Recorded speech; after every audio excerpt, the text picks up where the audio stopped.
Senate Bill 22 establishes the Pathways in Technology Early College High School, otherwise known as P-TECH program.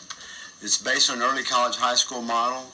The P-TECH program was developed to create a direct pathway from high school to college to the workplace.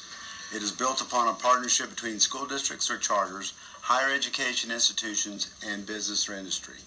P-TECH students receive focused education and skills that will prepare them for high-demand jobs.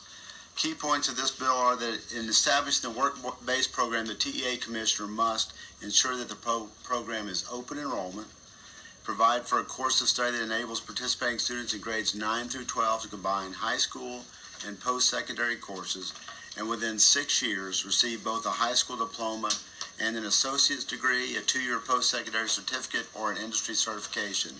And ideally, they might have a combination of all three of those. SB 22 directs the Commissioner to collaborate with the Workforce Commission and the Texas Higher Education Coordinating Board in the establishment of a program that addresses regional workforce needs, credit hour transfer between institutions, and internships, apprenticeships, and other work-based education programs. It is important that the internships are paid and that business and industry partners give successfully completing students a first-in-line interview guarantee for available jobs. A school district or open enrollment charter that seeks to implement the P-TECH model may apply to the Commissioner for designation of the campus as a P-TECH school. The Commissioner will, from appropriated funds, establish a grant program to assist P-TECH designated schools with implementation. And we have in the budget right now $5 million for the biennium and in SB 1, Rider 69. The bill establishes the P-TECH Advisory Council to provide recommendations to the Commissioner regarding the establishment and administration of the P-TECH program, and it begins with the 2018-19 school year. And in the committee substitute members that you have before you, there are just a few changes. All changes in the substitute are contained in section 29.554, which begins on page 5, where we replace 3 references to health benefit plan with accident medical expense, including 1 reference in the title of the section. On page 6, line 12, we add the clarifying language of which the school district or open enrollment charter is a member. And also on page 6, line 21, we replace the words board or governing body with the district or school. And in line 25, we add clarification with the words or any specific amount of coverages. These changes were suggested by Bob Cam, who represents the school board risk management folks. Thank you. Senator Hall. Yes, sir. Thank you. Just clarifying, I wasn't sure exactly what I heard there.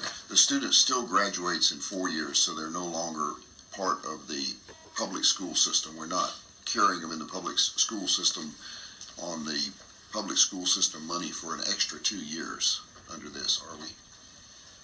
Well, it's like an early college high school, if you're familiar with those. We'll have some people come up and talk about that. We can have TA here as well, so we'll have some testimony. Okay, I mean, is this making it now K through 14?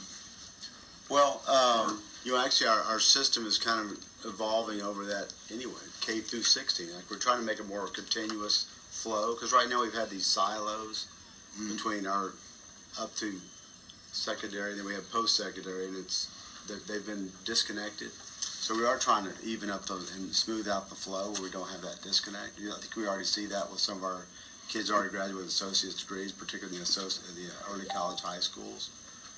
But they're still on the public school funding system through high school, yes. Okay, so we're talking about this would grow our public school funding, which is about half of our budget now. I don't think the extra 2 years. No, there's no extra money. In fact, this is a grant program. In fact, this is a good opportunity to bring this up. Okay.